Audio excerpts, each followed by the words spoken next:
Good morning, Vanderbilt, and welcome to Morning View. What? There's a dog. What is the dog doing? I don't know. Do you see this dog, Vanderbilt? It's the cutest little thing in the whole wide world. It's a little dog. So, if you didn't catch the episode where we showed this little guy running around the studio, since it's me and Fallon's last episode before summer, I figured I'd bring this little guy back in. It's my boyfriend's dog. His name is Ruspin, and he's adorable. Look at his little face, and our hair kind of matches, and he's so cute. Hi. And he's got a little mohawk type deal going. He's so cute with his little floppy ears. What a better way, is there a better way to end the year? I don't think so. I don't think so. And with everyone, everyone has finals, everyone has papers they have to write. Fallon here has to write another paper for tomorrow, so Coffee. I figured that I'd just try and cheer everyone up a little bit with the dog, because what's more fun than a dog? Nothing. What? Nothing. Especially this adorable. One. He was running all around earlier, just back and forth and back and forth and back. Oh, it was the cutest little thing. And now he's tired. You can probably see him yawning a lot because he's gonna. If he falls asleep on air, I'm going to start crying, Vanderbilt. He might. I'm going to start. Anyway, how was your weekend?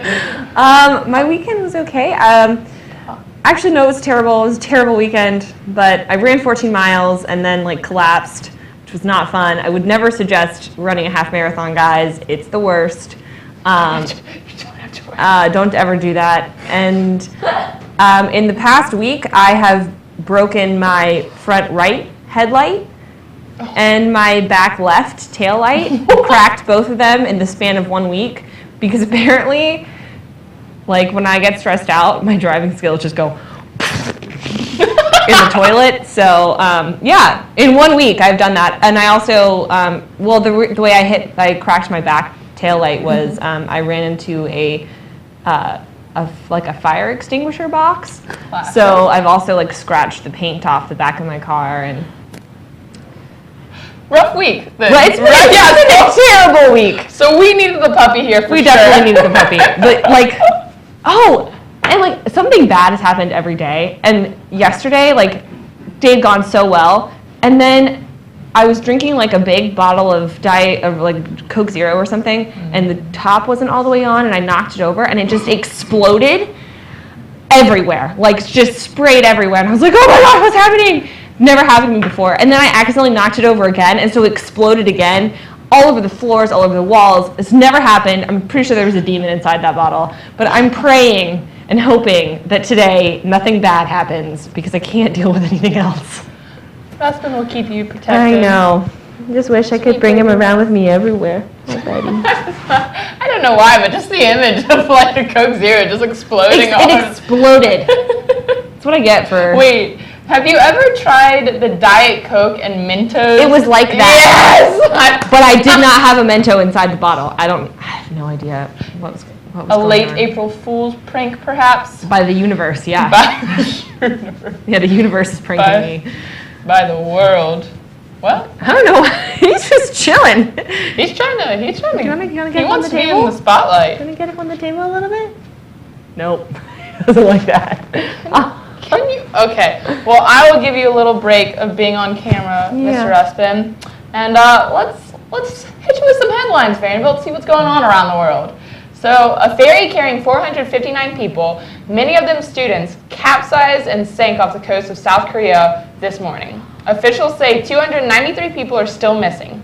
2 people have already been confirmed dead and 13 injured. The ship was traveling to the southern resort island of Jeju, where many of the students were going with their teachers on a school field trip.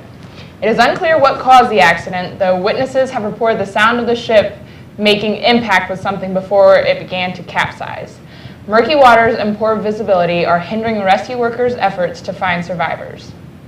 And as the city marked 1 year since the deadly marathon bombing on Tuesday evening, the Boston Police Department did a controlled detonation of 2 unattended backpacks at the marathon's finish line.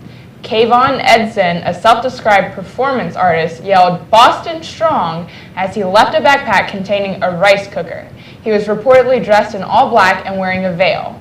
The area was put on lockdown before bomb squad technicians on the scene later issued an all clear. Edson was charged with disorderly conduct, disturbing the peace, and possession of a hoax device. It's unclear when he might be arraigned on the charges. And in Vanderbilt news, on the evening of Friday, April 11th, 3 of media's most well-known programs and publications were represented at a panel titled "The Evolution of Media in Print, on Television, and the Internet," held on campus. Willie Geist, a Vanderbilt graduate and now host of NBC's Today Show and MSNBC's Morning Joe, Nick Thompson, editor of NewYorker.com, and David Plotz, editor of Slate.com, gathered at the First Amendment Center to discuss their perspectives regarding the future direction of media with the advent of evolving technology. And in sports-related news, Walker Buehler has pitched every Tuesday game for the Vanderbilt baseball team this season, but the way he's been pitching lately, it's hard to argue that he shouldn't be pitching on the weekends. Buehler dazzled over 5.1 innings, allowing only 1 earned run in a much-needed 19-1 Commodore win, pounding out their most runs in a game since 2010. And the start times for this weekend series games in Fayetteville are 6:35, 6:30, and 12 respectively. And finally, this week is No Impact Week with Sustain VU, a week-long campaign aimed at raising awareness of the impact each one of us makes on the planet and what we can all do to lessen that impact. Today's objective is to not throw anything away, so only use things that can be recycled, Vanderbilt. And for more information on these and other stories, check out InsideVandy.com or pick up your latest version of The Hustler. God, Wow. why? Why would someone do that? I was listening to NPR yesterday and like people like talking about how, you know, they've become friends with all the victims of the victims have all become friends from the Boston Marathon bombing. It's really beautiful, actually. Yeah, I mean it makes it, you know, not so quite so terrible. It's still awful, but I watched the videos of the guy who put the backpacks out there, and he's like barefoot and he's like wearing like black and he's like a black sun hat and he's got a veil on, and he was just like tromping around like a crazy person, and like that's not funny. That's not clever. It's not, and yelling Boston Strong is certainly not funny, also. I think that's, People are awful. Did you hear about the 14-year-old girl who got arrested by Danish police because she tweeted at American Airlines? She's an idiot? Yeah. Yes. And then apparently everyone on Twitter decided, oh, that's funny, I'm going to do that too. And like, no, now, they didn't. Yeah, there's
down into the leaky cauldron, see a wand choose a wizard at the Ollivander's Wand Shop, and experience the excitement of a multi-dimensional new thrill ride inside Gringotts Bank. Harry Potter and the Escape from Gringotts is that new ride, and it's at the far end of Diagon Alley stands Gringotts, the Goblin Run Bank. Inside, you'll experience a pulse-pounding adventure on the groundbreaking, multi-dimensional thrill ride that puts you right in the middle of the action as you navigate your way through the perils of the Gringotts vaults, encountering Harry, Ron, and Hermione along the way. There's going to be some famous Diagon Alley shops, so you can see the Wand Choose Wizard at Ollivander's Wand Shop. You can pick up magical jokes and novelty items at Weasley's Wizard Wheezes. Find all your wizard wear needs at Madame Malkin's Robes for All Occasions. We do have some pictures of this, I think. There's, I don't know, it's like concept art. There we go. Bring home a furry, feathered, or scaly creature from the magical menagerie. Search for supplies at Wise Acres Wizarding Equipment, and gather all your gaming gear at Quality Quidditch Supplies. Practitioners of the dark arts will find everything they need down the gloomy nocturne alley, featuring the infamous shop Borgin and Burke's. There's also going to be some eating establishments there, so when you're feeling a bit hungry, you can dine on delicious pub fare at the Leaky Cauldron. Sit down and relax as you enjoy a traditional British meal or indulge in a frozen treat at Florian Fortescue's Ice Cream Parlor. And that's the ice cream parlor that's in the third book, Harry Potter and the Prisoner of Azkaban. Anyway, there's also going to be a Hogwarts Express this summer, so you can make your way to platform 9 3/4.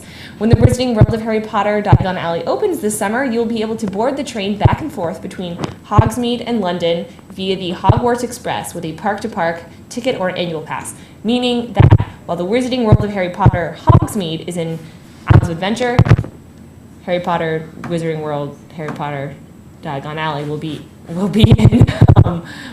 in Universal Studios. So you'll have to have tickets for both parks to check it out, but it sounds really awesome, and I'm going to wait like a year before I go because there's going to be lines for 7 hours.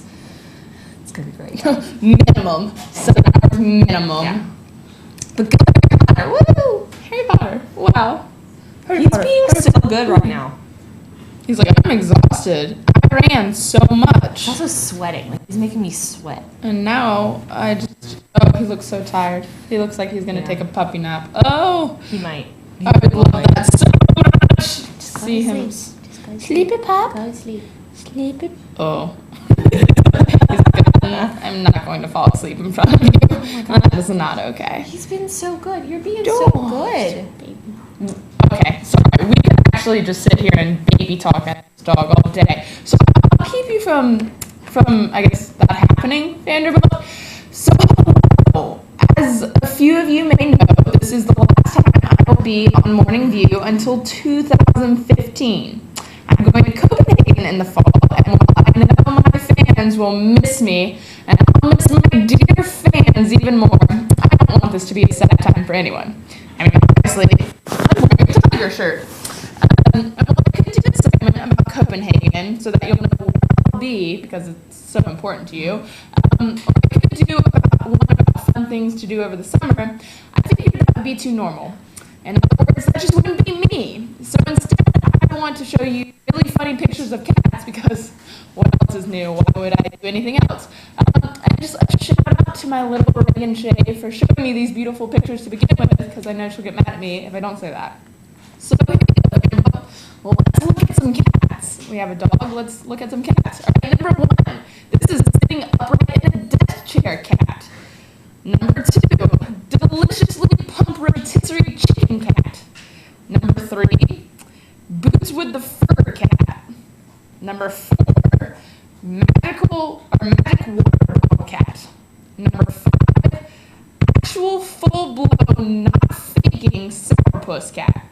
Number 6, cat whose name is probably Anastasia. Number 7, confident cat queen. Number 8, not going down without a fight cat. Number 9, cat-proof houseplant cat. Number 10, intimate wine date for 2 cat. Number 11, no, don't help me, it's fine, I'm doing fine, cat. Number 12, opposable thumb on an iPhone cat. Number 13, doesn't care about other animals cat. That one always cracks me up. Number 14, You know what they say about big feet, Cat. Number 15, cannot believe you would do this for him, Cat. He got catnip. It's adorable. Number 16, turkey cat. And then number 17, my personal favorite, Bay caught me sleeping, cat. And that's all I got, Vanderbilt. Cats. I hope you enjoy 2014. I don't know. I don't know what to say to that. Ruspin's crying. I don't know why. Probably because I'm talking about cats. Oh, you might have seen the cat pictures and been like, "What's that? I want to play with that." Although my boyfriend has 2 cats too, so they don't really like it now. Are they as big as Ruspin? I feel like little baby Rusp would. One of them is super fat now. Thor is super fat. What are you doing? All the people. He sees all the people. Yeah, that's what it is. He someone's ran up the stairs. He's like, I want to run up the stairs too. He's trying to run. So if anyone's watching this right now and you want to come see a dog, come to Surratt. Please do. Surratt Studios or whatever we were calling it. Because Ruspin is ready to play. Yep. And as he very well should be. Because after a less than pleasant day yesterday, the rest of the week will be warming up. Starting with today, a high of 64 and a low of 41. And by the weekend, the highs will be in the upper 70s, Ruspin. Woo! So much playtime outside. Yeah, he's he wanted to play outside this morning anyway. When I brought him here, he was trying to run around and he almost got attacked by a squirrel. It was in the bushes and it kind of ran out and he freaked out. He almost got attacked by a squirrel. See, my dog's like the other way. He's large. He's big boned. He's not fat. That's rude. He's just big boned. He's fluffy. Exactly. He's fluffy. He's got a lot of fur. So he can't keep up necessarily when he wants to. So whenever he sees a squirrel, he tries to chase it. Oh, God. And he has literally never come close to actually catching it. And then he'll run up a tree. And so we tell him, for self-esteem purposes, of course, that it was because he went up the tree and the squirrel was really afraid. Yeah. So yeah. It's okay, George. I believe in you. I'm talking to my dog via the TV. Well, obviously he's going to watch this episode. He's got a buddy on. Oh, well, yeah, obviously. Duh. What was I thinking? Come here. Oh. I think he's getting sleepy, so I'm going to take him back home so he can relax. Ugh. And hopefully he'll go pee when I take him outside in a second here so he doesn't pee in my car. Have a great day, Vanderbilt. On that note, have a great day, Vanderbilt. Have a beautiful summer. Have a beautiful summer. You can catch me and only me. I will be the only returning cast member of Morning View next semester. So, gonna have to maybe Ruspin could be a host. Do you want to be a host? Yeah, he's doing pretty good. So if you're looking, Vanderbilt, if you want to come hang out with this dog, like on the reg, feel like this might be a fun thing, email me. Fallon.w.thompson@vanderbilt.edu or carly.m.vaughn, as in Vince Vaughn, at vanderbilt.edu. We need people. Help us.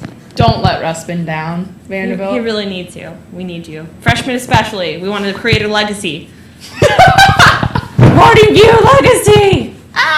All right. Have a great summer, Vanderbilt. Good luck with finals. Try not to let the stress get to you. And we will have our last ever show with Carly Schwartz and Sam Malik on Monday.